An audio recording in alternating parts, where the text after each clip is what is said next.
It's a new year, dear viewer, and there's no better time to launch a sobering cinematic defence against my arch-nemesis, the critical drinker. A new series more devastating than when Kathleen Kennedy blew up his fragile masculinity harder than the Death Star blew up Alderaan. But before we get started, it is only proper I explain why I'm doing this series. My fellow Scotsman is a pussy who got his wee willy winky in a twist over that lassie from the Morrisons advert, and that lassie who was in Short Term 12. It is the very foundation of what Drinker calls his success. Crying like a little boy over tame movies made by Disney. Then came what I think was an inevitable escalation, with the video Why Modern Movies Suck, the strong female character, where it seems Drinker, capitalising on comments made by Emily Blunt, she made in the context of publicity and promotion for the TV show, The English, tried to pass off his misogynistic opinions about female action as fact. That women physically beating up men in movies is some absurd creative concept that could only be the product of intersectional feminists having infiltrated modern Hollywood. No, dear viewer, Drinker wasn't only talking about Hollywood in this video. Look at the B-roll. We've got clips from Crouching Tiger, Hidden Dragon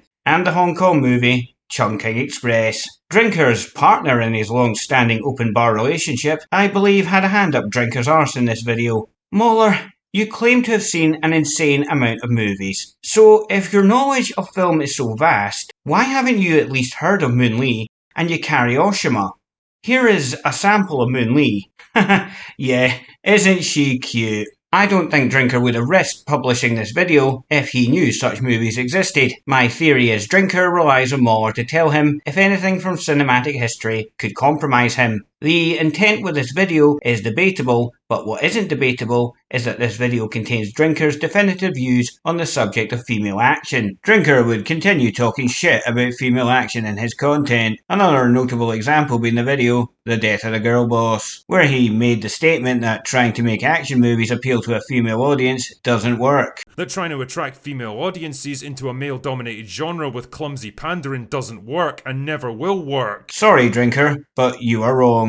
It worked with Yes Madam, clumsy pandering and all. She's the best, she's the greatest, she's the best in the world! Hey! And Michelle Yeoh's emasculation, and some might say overshadowing of Jackie Chan, also worked for female audiences in the West, when Police Story 3 was widely released in America in 1996. And then the women, they just come up and say, you were fantastic. You're great. You know, it's like you can feel in their eyes, it's like finally someone, you know, finally a role model. Mauler, I'm not talking about the lesser known women of Hong Kong's modern action cinema here. I'm talking about Oscar-winning actress Michelle Yeoh. How don't you know this? And if you do, then why aren't you, who considers Drinker his best friend, I would consider him a best friend, so... Aww. stopping him from making irresponsible statements that foster sexism against women in action cinema? In fairness, while Drinker is probably ignorant about Michelle Yeoh as an actress prior to Tomorrow Never Dies, he does like her. Then there's Michelle Yeoh. I like her as an actress, I really do. But if Drinker knew Michelle Yeoh played such characters as Ming Ming, who was inspired by Indiana Jones, she'd go way down in his estimation of her as an actress. While Indiana Jones subverted the traditional stoic action-adventure male hero by being fallible, lucky, and sometimes ruthless in his efficiency because Harrison Ford had dysentery. Ming Ming then subverted what the character of Indiana Jones had established by being a cocky and arrogant infallible girl boss who will happily take on entire armies single-handedly. Drinker, in his never-ending quest to dominate the narrative, has massacred film history and painted a false history of modern female action in the minds of millions of people. There's no bad faith in me doing this series, dear viewer. All I've articulated is I have no faith in Drinker's legitimacy. Views are of course conducive to my objective of getting Drinker to go away now, but as I don't believe Drinker should have made a penny off his repugnant content, I shan't be monetising content I make about him. And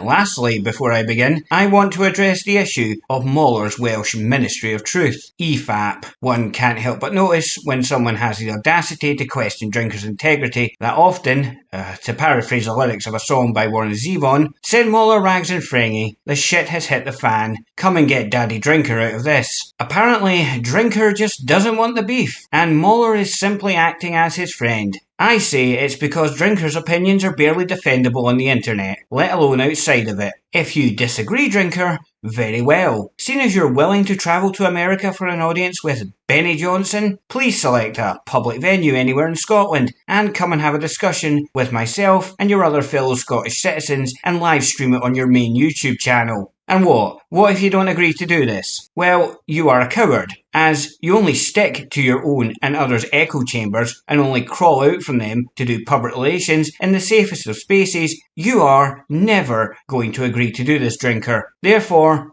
you are a coward. And if EFAP, or any of its members independently, should make content about me, that will serve as evidence of your cowardice, and that EFAP at your behest is protecting you. EFAP Muller, at least when it comes to myself, is done. So long, Eldritch Horror Welshie. Fine speech. See you soon, dear viewer.